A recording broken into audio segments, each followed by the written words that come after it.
Hey guys, welcome back to PED 110. I can tell from looking at our checklist bars that most of us have completed our assignments for the week. If you have not, please remember to make sure that checklist bar is completely green. That's how you know that you've completed all assignments for the week.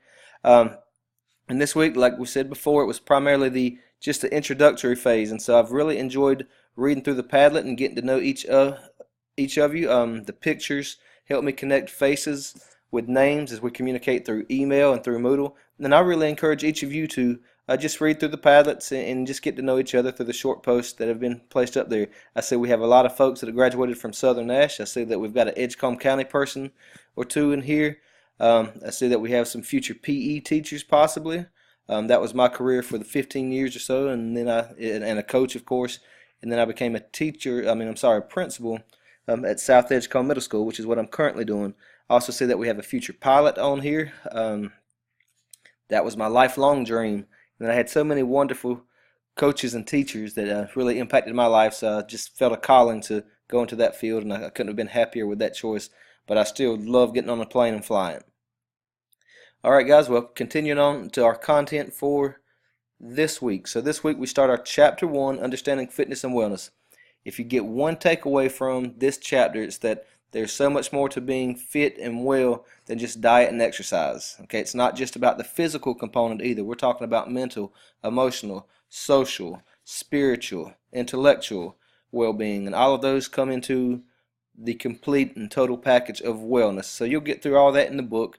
You'll find that each week I give you basically just a quick overview of the expectations, maybe a little bit of what's behind the chapter, and then I turn you loose on it. That's kind of how our online courses operate. So this week, as in all weeks, you'll pretty much have the same consistent routine.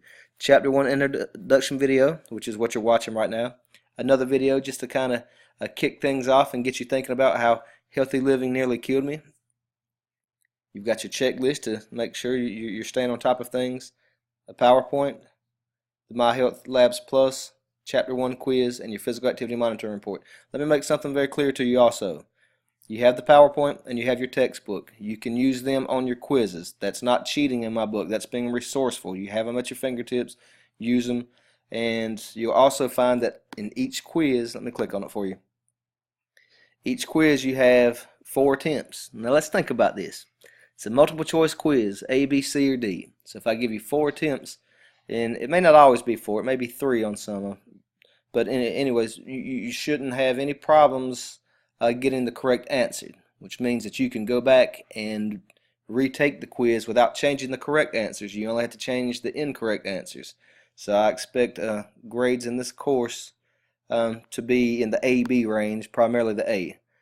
I will remind you just to make sure that you're completing the assignments by the due date each week, because that is how we take attendance for online classes. Okay? Don't forget your labs each week. Even though the labs, remember from the announcement that I sent, it might say the due date is May 19th or May 10th. And that's not the case though. The lab for Chapter 1's due by the due date right here, January 28th. Okay? Looking at the monitoring report. Keep this simple, guys.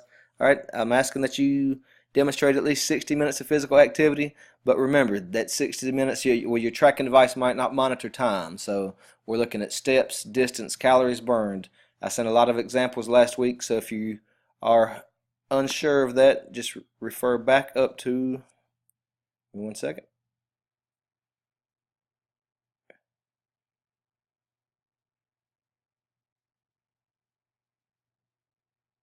Refer back to that post there.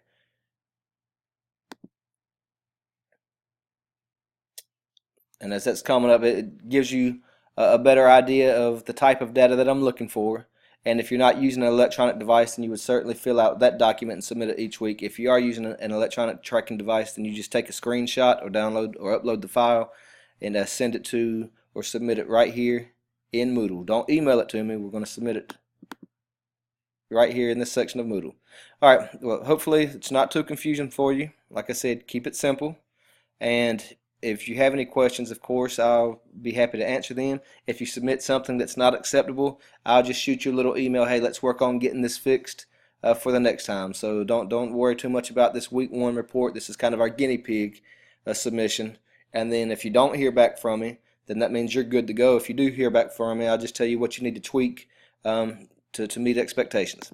All right, guys, let's have a great week. This is really the first of hopefully some great changes that have come through the content and knowledge that you get from this course.